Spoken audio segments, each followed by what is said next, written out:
ओम नमः शिवाय। श्री शिव महापुराण रुद्र संहिता पार्वती खंड अध्याय 149। मैना की इच्छा के अनुसार एक ब्राह्मण पत्नी का पार्वती को पातिव्रत धर्म का उपदेश देना। ब्रह्मा जी बोले। उसके बाद सप्तऋषियों ने हिमालय से कहा, आज गिरजा की विदाई के लिए उत्तम मुहूर्त है, अतः आप अपनी पुत्री पार्वती को विदा कीजिए। हे मुनीश्वर, यह बात सुनकर वे हिमालय पार्वती वियोग जन्य दुख का स्मरण कर कुछ देर के लिए व्याकुल हो गए।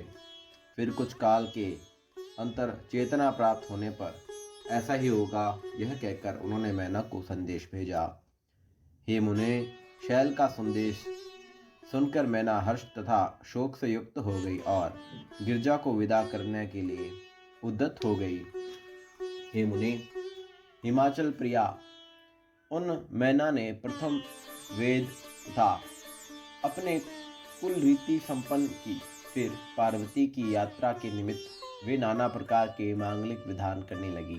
उन्होंने पार्वती को अनेक रत्नों तथा श्रेष्ठ वस्त्रों से और राजकुलोचित श्रृंगारों तथा उत्तम द्वादश आभरणों से अलंकृत किया। तदंतर मैना के मन की बात जानकर एक पतिव्रता ब्राह्मण पत्नी गिरजा को श्रेष्ठ पातिव्रत धर्म का उपदेश देने लगी। ब्राह्मण पत्नी बोली, हे गिरिजे, तुम प्रेम पूर्वक मेरा यह वचन सुनो। मेरे यह वचन स्त्रियों को इहलोक तथा परलोक में सुख देने वाले हैं तथा इनके सुनने से भी स्त्रियों का कल्याण हो जाता है। इस जगत में पतिव्रता नारी ही धन्य है। इसके अतिरिक्त और कोई नारी पूजा के योग्य नहीं है। वह सब लोगों को पवित्र करने वाली तथा समस्त पापों को दूर करने वाली है। हे शिवे, जो स्त्री अपने स्वामी की परमेश्वर के समान सेवा करती है, वह यहाँ अनेक भोगों को भोगकर अंत में पति के साथ उत्तम गति को प्राप्त होती है। सावित्री, लोपामुद्रा, अरुंधति, शांडिल्या, शत्रुपा, अनसुया, लक्ष्मी, स्वधा, सती, संज्ञा, सुमति, श्रद्धा, मैना और स्वाहा आदि बहुत सी पतिव्रताएं हैं, जिन्हें विस्तार के भय से यहाँ नहीं कह रही है।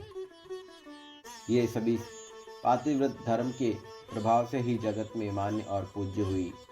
ब्रह्मा, विष्णु, महेश्वर एवं अन्य भी मुनीश्वरों ने इनका सम्मान किया है। इसलिए तुम अपने पति शंकर की विशेष रूप से सेवा करनी चाहिए, क्योंकि ये दिनों पर अनुग्रह करने वाले और पूज्य होने के कारण सबके सेव्य हैं और सज्जनों के गतिदाता है। पतिव्रताओं का धर्म महान है, जिसका वर्णन श्रुतियों और स्मृतियों में भरा हुआ है। निश्चय ही पातिव्रत्य धर्म जितना श्रेष्ठ है, उतना अन्य धर्म श्रेष्ठ नहीं है। स्त्री को चाहिए कि जब अपना प्रिय पति भोजन कर ले, तब स्वयं पति भक्त में परायण होकर भोजन करे। हे शिव, जब पति खड़ा हो, तब साध्वी स्त्री को भी खड़ा ही रहना चाहिए। पति के सो जाने पर स्वयं शयन करे और उसके उठने से पहले स्वयं जाग जाए। पति का सर्वदा छल रहित हो, हित करे। हे शिवे, सभी अलंकारों से रहित हो और अपने स्वामी के सम्मुख न जाए।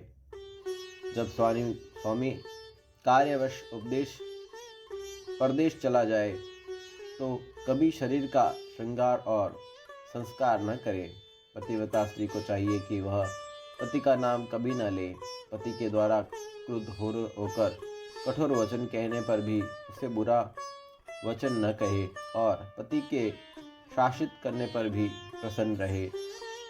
उस समय भी यही कहे कि हे स्वामिन, और अधिक दंड देकर मेरे ऊपर कृपा कीजिए। पति के बुलाने पर घर का सारा काम काज छोड़कर उसके समीप जाए और शीघ्रता से प्रणाम कर हाथ जोड़कर उनसे प्रेम पूर्वक कहे, हे स्वामिन, आपने किस लिए बुलाया है, कृपा कर आज्ञा दीजिए। इसके बाद उस आज्ञा को प्रसन्नता पूर्वक संपन्न करना चाहिए। दरवाजे पर खड़ी होकर बहुत काल तक इधर उधर न देखे और न दूसरे के घर जाए।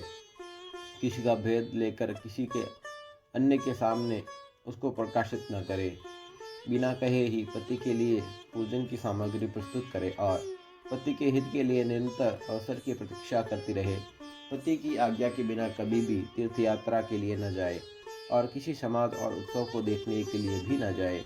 जिस स्त्री को तीर्थयात्री की इच्छा हो वह अपने स्वामिन का चरणामृत लेकर संतुष्ट हो जाए, क्योंकि पति के चरणों तक पर सभी तीर्थ और क्षेत्र निवास करते हैं, इसमें संदेह नहीं। पति भोजन करने के पश्चात उच्छट हो जाने पर भी इष्ट अन्नादि को हो उसे पतिप्रद महाप्रसाद समझकर पतिव्रता स्त्री भोजन करे। देवता, पितर, अतिथि, सेवक, गो एवं भिक्षुक को बिना दिए अन्न का भोजन न करे।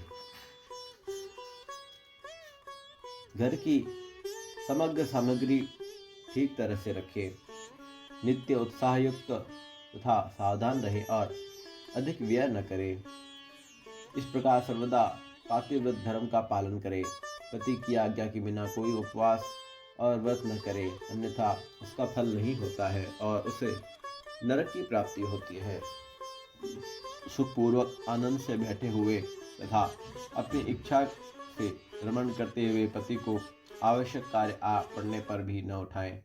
पति कोई दुर्गति में पड़ा हुआ हो, वृद्ध, रोगी, सुखी अथवा दुखी, चाहे जैसा क्यों ना हो, उसका अपमान न करे। मासिक धर्म प्राप्त होने जाने पर आरंभ से 3 रात्रि पर्यंत अपना मुख पति को न दिखाए और जब तक चौथे दिन स्नान से शुद्ध न हो अपना शब्द भी नहीं सुनाए। तो ऋषि तू स्नान करने के पश्चात पति का ही मुख देखे, कभी अन्य का मुख न देखे और पति के न होने पर पति का ध्यान कर सूर्य का दर्शन करे। पति के आयुष की इच्छा करने वाली पतिव्रता स्त्री को हरिद्रता, कुमकुम, सिंदूर, काजल, कुरपासक, तांबूल, मांगलिक आभूषण, केशों का संस्कार, केशपाश बनाना, हाथ में कंगन एवं कानों में कर्णफूल नित्य धारण करना चाहिए। उसका परित्याग कभी नहीं करना चाहिए और किसी भी अवस्था में न करे। धोबिन, वंध्या, व्यभिचारिणी, सन्यासिनी अथवा दुर्भाग्ययुक्त स्त्री से कभी मित्रता न करे। जो स्त्री अपने पति से द्वेष करती हो उससे बातचीत न करे, कभी अकेली न रहे और न नग्न होकर कभी स्नान करे। ओखली, मूसल, बुआरी, झाड़ू, सील, लोढ़ा तथा दहली पर सती स्त्री कभी न बैठे। सहवास के अतिरिक्त और किसी समय पति से दृढ़ता न करे। अपना पति जिससे प्रेम करे उसी से प्रेम करे। पति के प्रसन्न होने पर प्रसन्न रहे, पति के दुखी होने पर दुखी रहे और पति के प्रिय में भी अपना प्रिय समझे। इस प्रकार पतिव्रता स्त्री सदैव पति के हित की इच्छा करे। पतिव्रता स्त्री सदैव संपत्ति तथा विपत्ति दोनों अवस्थाओं में एक रूप रहे। विकार उपस्थित होने पर कभी विकृत न हो और सदैव धैर्य धारण करे। घी, नमक, तेल आदि से न होने पर भी पतिव्रता स्त्री पति से नहीं है ऐसा न कहे और पति को किसी असाध्य कार्य में नियुक्त न करे। ब्रह्मा, विष्णु तथा शिव से भी अधिक पति का महत्व है। अतः हे देवेशी, पतिव्रता अपने पति को साक्षात शिव स्वरूप ही समझे। पति की आज्ञा का उल्लंघन करके जो स्त्री व्रत, उपवास, नियम आदि का आचरण करती है वह अपने पति की आयु का हरण करती है और मरने पर नरक प्राप्त करती हुई जो स्त्री क्रुद्ध होकर पति के कुछ कहने पर भी उसका प्रत्युत्तर करती है वह ग्राम की कुतिया अथवा निर्जन वन में श्रृंगाली होती है। स्त्री को चाहिए कि वह पति के ऊंचे स्थान पर न बैठे, दुष्टों के समीप न जाए और कभी भी पति से कातर वाक्य न कहे, किसी की निंदा अपेक्षयुक्त बात न करे, दूसरे ही कलह का परित्याग करे, दूर से ही कलह का परित्याग करे, गुरुजनों के समीप कभी जोर से न बोले और न जोर से हंसे। पति को बाहर से आया हुआ देखकर शीघ्रता से अन्न जल भोजन तांबुल वस्त्र पाद सहान खेद दूर करने वाले मीठे वचनों से के द्वारा जो स्त्री अपने स्वामी को प्रसन्न करती है, मानो उसने त्रैलोक्य को प्रसन्न कर लिया है। माता पिता पुत्र भाई तो स्त्री को बहुत थोड़ा ही सुख देते हैं, परंतु पति तो अपरिमित सुख देता है। इसलिए स्त्री को चाहिए कि वह पति का सदैव पूजन करे। पति ही देवता गुरु भर्ता धर्म तीर्थ एवं व्रतादि सब कुछ है। इसलिए सब कुछ छोड़कर एकमात्र पति का ही पूजन करे। जो दुष्ट स्त्री अपने पति को छोड़कर एकांत में दूसरों के पास जाती है, वह वृक्ष के कोटर में रहने वाली उल्लू की होती है,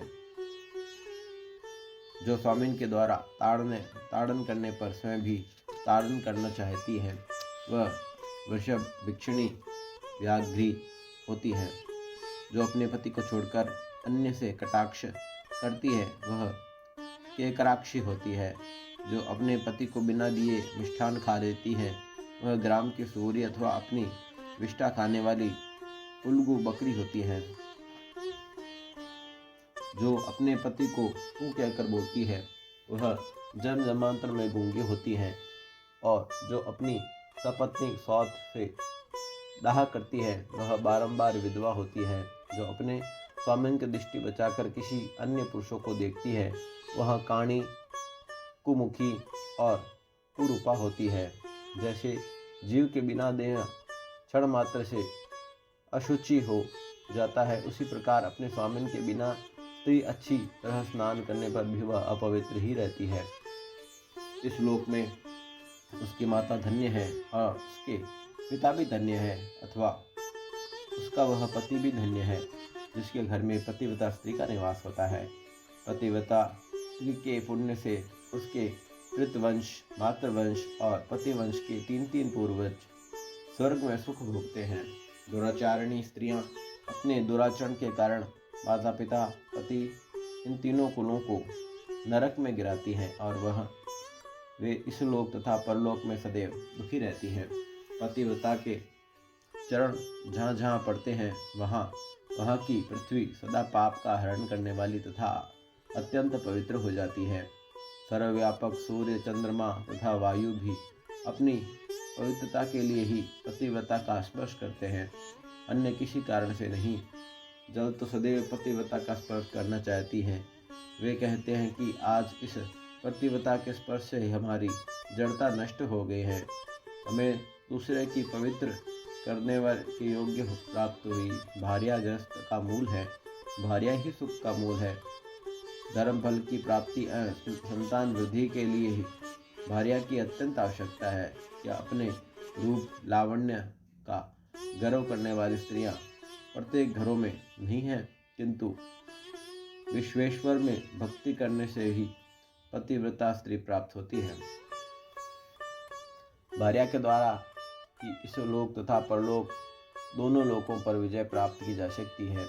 देव कर्म, पितृ कर्म, अतिथि कर्म तथा यज्ञ कर्म बिना भार्या के हलवा नहीं होता। गृहस्थ उसी को कहते हैं जिसके घर में पतिव्रता स्त्री का निवास है। अन्य स्त्रियां तो प्रतिदिन जरा राक्षसों की समान पुरुषों को ग्रसित करती रहती हैं। जिस प्रकार गंगा जल से शरीर पवित्र हो जाता है, उसी प्रकार पतिव्रता स्त्री के दर्शन मात्र से सब कुछ पवित्र हो जाता है। गंगा तथा पतिव्रता स्त्री में कोई भेद नहीं है, वह दोनों स्त्री पुरुष शिव तथा पार्वती के तुल्य है। अतः बुद्धिमान पुरुषों को उनका पूजन करना चाहिए। पति ओंकार है तो स्त्री श्रुति वेद है, पति तप है तो स्त्री क्षमा है, स्त्री सत्क्रिया है तो पति उसका फल है। हे शिवे, इस प्रकार दंपति धन्य है।